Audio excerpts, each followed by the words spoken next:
Our top story first, UK-based chipmaker Graphcore is looking to invest around $1.3 billion in India over the next 10 years. Reports have quoted the SoftBank-owned tech company's CEO, Nigel Toon, detailing plans to open its first ever India office in Bengaluru, where Graphcore will reportedly hire 100 employees before scaling this headcount up to 500 in 2 years. The Graphcore boss is in fact part of UK Prime Minister Keir Starmer's trade delegation to India and is reported to be looking at more cost-effective locations as an alternative to Silicon Valley in the US West Coast. The silicon design ecosystem in the country is believed to be a key determinant in Graphcore's intended move here. For context, Graphcore builds smart chips used in AI computing. It competes with the likes of NVIDIA when it comes to processing units.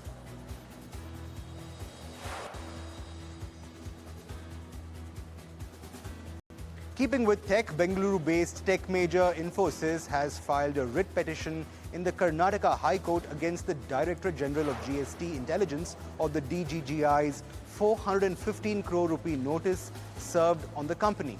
In August, the enforcement agency served Infosys with a notice over what it claimed were ineligible input tax credits that the company had filed. The interest and penalties borne out of that notice totaled to approximately 414.8 crore rupees, which Infosys says it will now contest. In fact, my colleague Manasi sent me this report just a little while ago. So Infosys in the focus radar as Infosys versus DGGI is what we are talking about, a 415 crore ITC refund dispute.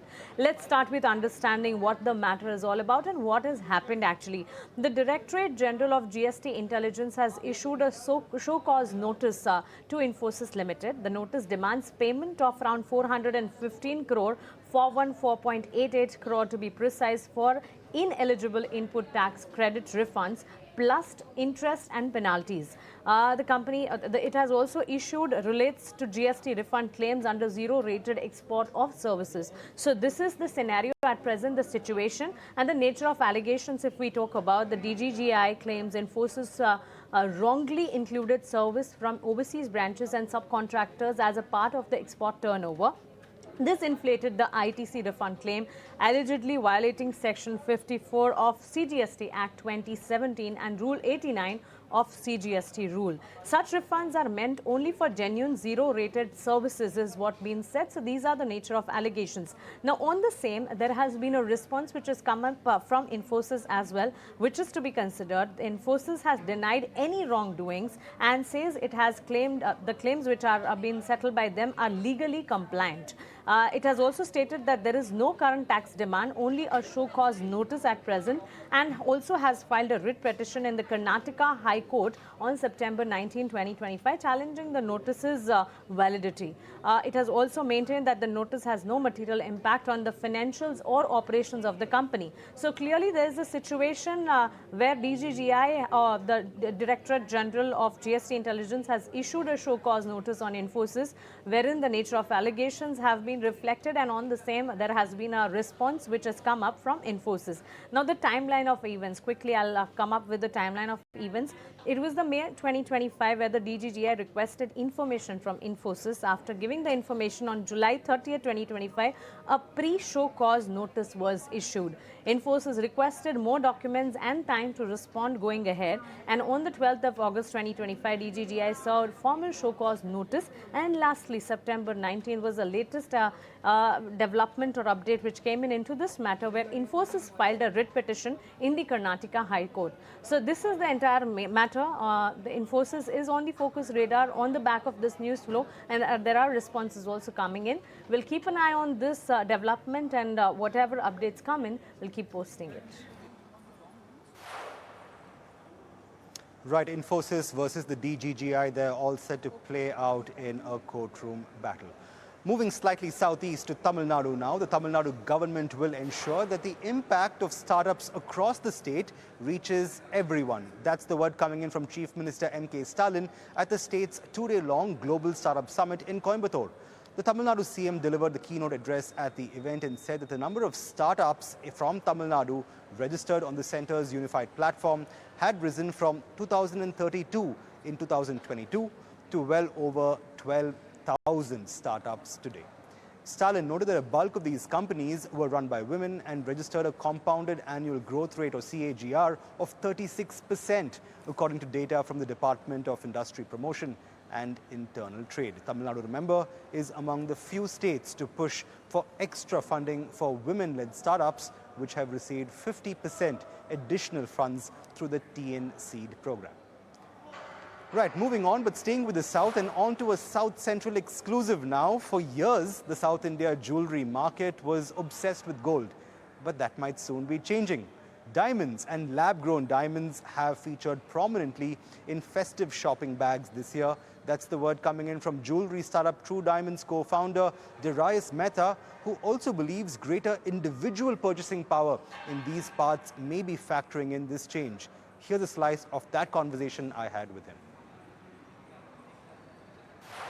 We've been surprised to see the amount of consumers who really want to explore diamonds and lab-grown diamonds. Hyderabad, for sure, has really taken well to this, and we've seen that with our one store over there. Chennai, now we've heard a lot about Chennai being even more traditional in that sense. But then we had this opportunity here, right? So it's a tie-up with a very old, well-known boutique. That's not at all very traditional. It's very modern, very contemporary, very tastefully put together. And we saw the kind of customer profile that visits. And we said, hey, these guys are going to go for modern, contemporary designs. And that's why we're here. So we see lab-grown diamonds growing very fast, rapidly. This festive season, we are confident is going to be, I think, the biggest for the lab-grown industry. And yeah, we can't wait to be a major part in it. So Darius, let's break this down bit by bit. Firstly, you have made a foray into Chennai. What is your expansion pipeline like as far as South India is concerned? You do have the one store in Hyderabad. You haven't broken ground in Bangalore yet. Correct. So what is that expansion roadmap first like for you? Correct. So Hyderabad is India's third largest jewelry hub. Hence, we had to be present in Hyderabad. Currently, we are present in Hyderabad via a shop-in-shop model. That shop-in-shop model has worked really well. We actually have our next store that is going live in about, I would say, 20 days in a new mall in Hyderabad. That's a Lakeshore Mall in Kukatpalli. So very excited for that. It's a nice, big, massive space, dedicated, store, True Diamond store over there. That will be a second outlet in Hyderabad. Now we have Chennai officially launched here. We're really keen to see the kind of response that we get here before we look to expand further into Chennai.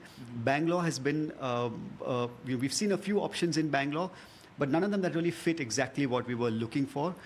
Either in these really commercial hubs where everyone wants that space. Prices have really skyrocketed according to us in Bangalore. So we're waiting to find that, that right sweet spot. Until then, the hunt is on. So we're keen to expand, in Bangalore as well. But I think for now, we're going to double down in Hyderabad and in Chennai and see where that takes us before we look at... I want to take you back to what you just said a little while ago about how the perception was that you'd find a traditional buying and consumption patterns insofar as, South India is concerned, family heirlooms, traditional cuts, very classical designs.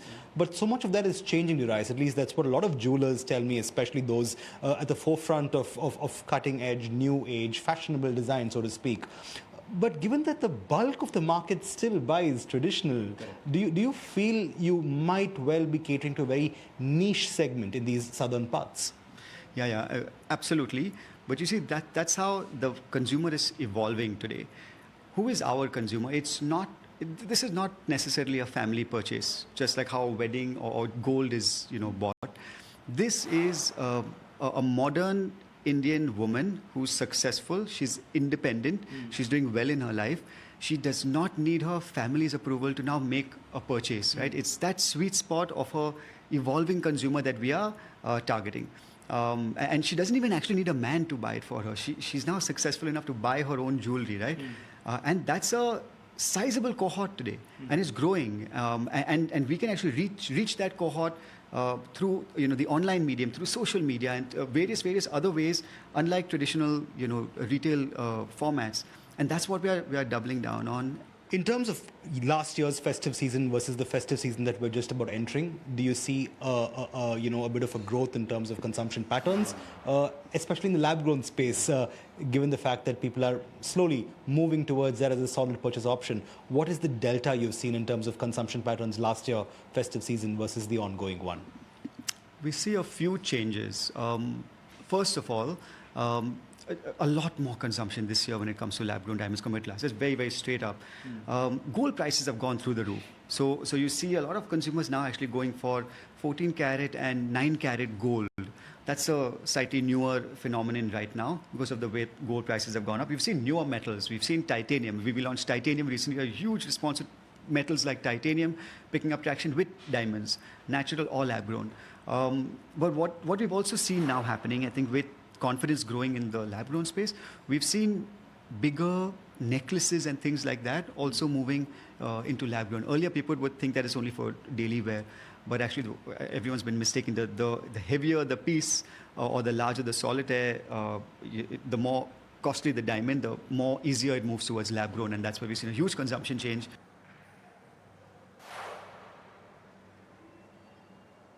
With that, we'll slip into a really short break, but on the other side, we'll continue to keep our focus on the office market real estate in South India. Keep watching South Central for more.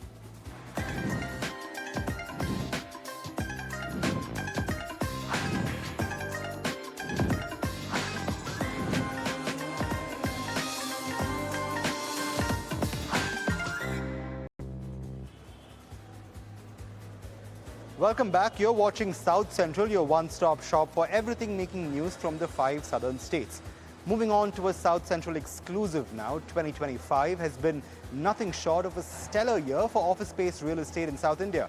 While Bengaluru has seen a whopping 63% growth in year-to-date transactions, Hyderabad and Chennai continued steady growth both in terms of transactions and completions, especially in segments like the global capability centers. Riding the wave is CapitaLand India Trust that is all set to activate approximately 4 million square feet in office space launches in the near to medium term. Earlier today, I spoke to Gauri Shankar Nagabhushanam, CEO at CapitaLand India, to get the lowdown on these plans and check on the long-term growth prospects of the office markets. Here's a slice of that conversation. Each city has its own specialization. So if you talk about AI, digitization, all of that, IT services, still Bangalore continues to be the epicenter for growth. Right. If you talk about automotive companies, auto majors coming in, BFSI, Chennai seems to be doing good. Pharma seems to be doing great in Hyderabad, and also a lot of data centers, etc., being set up in Hyderabad. So each city has its own sort of ecosystem which they thrive upon, and based on that ecosystem, each city seems to be drawing those respective GCCs, coming on forth. And it's not just GCCs from one part of the world. You have, European firms coming here, Asian firms, coming here, which is a bit of a surprise. We wouldn't have expected, GCCs being set up for Asian firms in India. Yeah. That is happening as well. So it's a mixed bag. There isn't, and these things keep shifting, moving. It's not something which you say that, the next 3-4 years this is the trend that will continue. But so far, I would say, it's ID consulting, it is AI, it is automotives, it is pharma, even FMCG. They are setting up GCC shops in India. So all of them. And speaking of course, IT, tech and BFSI itself, the latest news, of course, is that Graphcore, the SoftBank-owned chip maker, will, of course, set up base in Bangalore, even as Andreessen Howard from San Francisco is also looking to set up an office here. It's first in India. Clearly signaling a movement from the US West Coast to markets in both in Europe and the United States, given the large cost benefits associated with setting up here in India. But I sometimes wonder, there are no doubt benefits, but do these benefits far outstrip the limitations that come with the markets here? The civic infrastructure problem across India, more so in a city like Bangalore, many would argue, is quite abysmal. So in this situation, amid these challenges, do the benefits far outstrip the limitations? I mean, unfortunately, even with all those challenges, the influx continues to be quite strong. So I think, even if the administrations haven't done due justice, But the talent is what is attracting, the firms. Like I was mentioning to you earlier, there are certain, fixed timelines in which these entities are trying to set up their shop in India, and therefore, for them to do that, they need to be where the talent particularly is. Right, moving on. TTK Prestige Chairman Emeritus TT Jagannathan, the man who transformed the humble pressure cooker into a symbol of innovation in across Indian kitchens, passed away earlier today. A technocrat and visionary, Jagannathan steered the TTK group through decades of change, turning Prestige into a household name across India. An IIT Madras gold medalist and a PhD from Cornell University, he combined academic precision with business intellect, leading one of India's oldest consumer brands into the modern era. He had stepped down as Chairman Emeritus earlier this year, marking the end of an illustrious chapter at TTK Prestige. With his passing, Indian industry has bid farewell to one of its quiet but most enduring pioneers.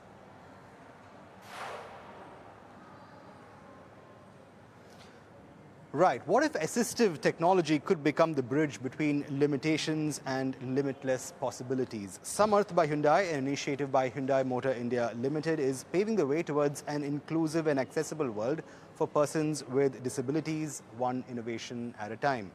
Through this platform, we're showcasing change makers at a pace never seen before and building assistive technologies that empower persons with disabilities to navigate life with confidence and independence. Have a look at this next video on how Delhi is working to become India's first fully accessible purple city by 2028.